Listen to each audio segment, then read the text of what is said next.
Kelainan kromosom yang mengenai nomor 18 dari kromosom manusia itu kita namakan sebagai trisomi 18 atau sindroma Edward.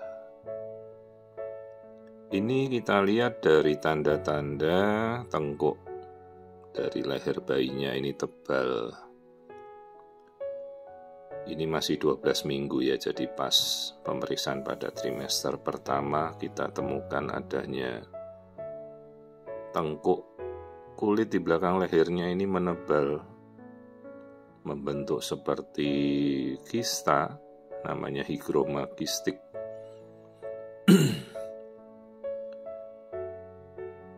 Sebenarnya tidak ada kecurigaan apapun karena usia ibunya juga masih muda, tapi begitu kita lihat ini tengkuknya tebal sekali, 3,7 mm ya, kita pakai batas patokan 2,5 mm pada area tengkuk belakang, dan tengkuknya ini terlihat tebal. Kemudian kita lakukan konfirmasi ya dengan pemeriksaan genetika yang namanya NIPT atau Non-Invasive Prenatal Test NIPT itu. Dan diketahui hasilnya adalah trisomi 18 atau sindrom Edward. Ini bagian-bagian kepala ya, kita lihat struktur otak bagian dalam. Yang nanti kemungkinan ini akan membuat suatu kelainan, biasanya disertai hilangnya otak kecil. Ya, struktur belakang otak kecil itu biasanya tidak terbentuk. Hipoplasi namanya, hipoplasi dari cerebellum atau otak kecilnya tidak terbentuk. Fossa posterior itu adalah bagian di belakang kepala ya. Posterior itu belakang, kalau anterior itu di depan. Jadi ini bagian kepalanya sudah terlihat ada suatu masalah. Tapi yang terlihat kentara ya tengkuknya tadi yang tebal. Mirip-mirip kasusnya dengan kelainan seperti Down syndrome ya, tengkuknya juga tebal, makanya pemeriksaan ketebalan tengkuk itu wajib pada trimester pertama, jangan sampai tidak diperiksa ya. Biasakan kalau ibu-ibu diperiksa itu juga sambil ngelihat tengkuknya janin pada trimester pertama. Nah, ini kita duga namanya holoprosencephaly. Bagian dari otaknya ini ada kerusakan. Dan kelompok-kelompok trisomi 18 yang sudah kita pastikan dari pemeriksaan janin dari USG seperti ini ya, kondisinya ini tidak kompatibel ya dengan suatu kehidupan normal. Dok, apakah janinnya akan bertahan tetap dalam kandungan? Ya tetap. Namun begitu lahir, kondisi-kondisi yang terjadi adalah diskrepansi pertumbuhan, bayinya kecil, kemudian growth restriction, lalu delayed ya, pertumbuhan mental, pertumbuhan hormon, semuanya akan terganggu. Ini yang kita lihat bagian otak ya, seperti kita melihat ada kupu-kupu ya, otaknya ada, tapi perbedaan pertumbuhan dengan otak manusia atau janin yang normal ya terjadi. Dan biasanya terjadi mentally retarded ya, keterbelakangan mental.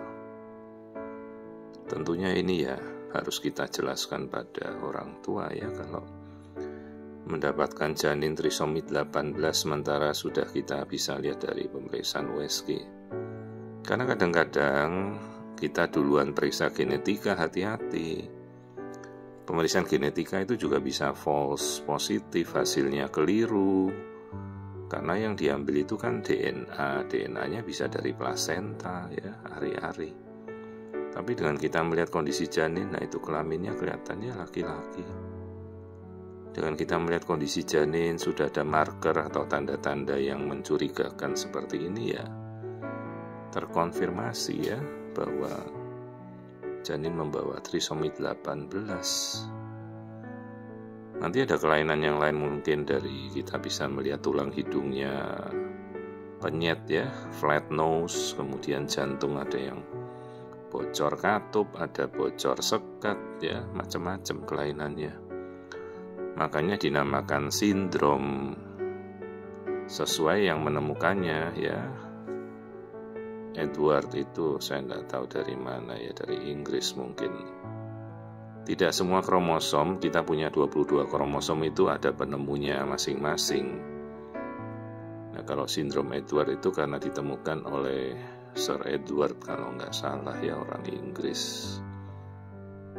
Kalau Down syndrome dia nomor 21, beda lagi. Ini per nomor kromosom ya, kenanya di nomor 18. Punya 3 kromosom yang bersamaan, harusnya dia cuma 2 kromosom berpasangan begitu. Selalu ibu-ibu katanya, dok penyebabnya kenapa? Penyebabnya genetika. Kita tidak tahu kenapa ya, bukan karena ibunya masih muda terus semuanya bebas genetik, tidak. Umumnya terjadi pada ibu-ibu yang mungkin hamilnya di atas usia lebih dari batas usia high risk itu kan 35 tahun ke atas ya. Karena sel telurnya yang dipakai kan bisa bermutasi genetik ya gitu.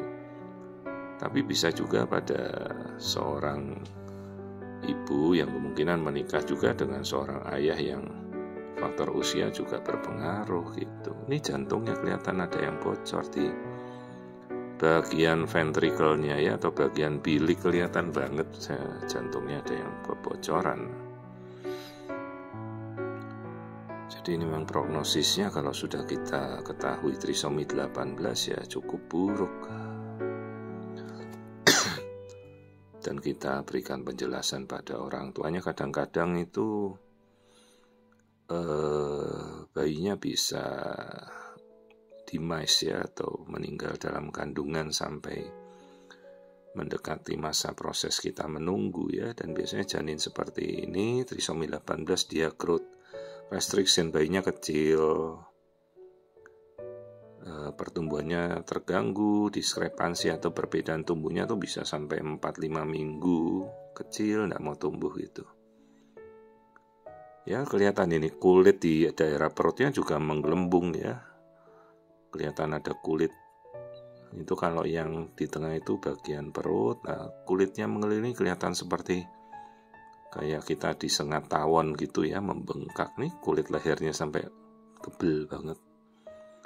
Dok, kenapa bayinya aktif? Ya memang dia aktif karena kan fungsi otak dan sarafnya tidak terganggu.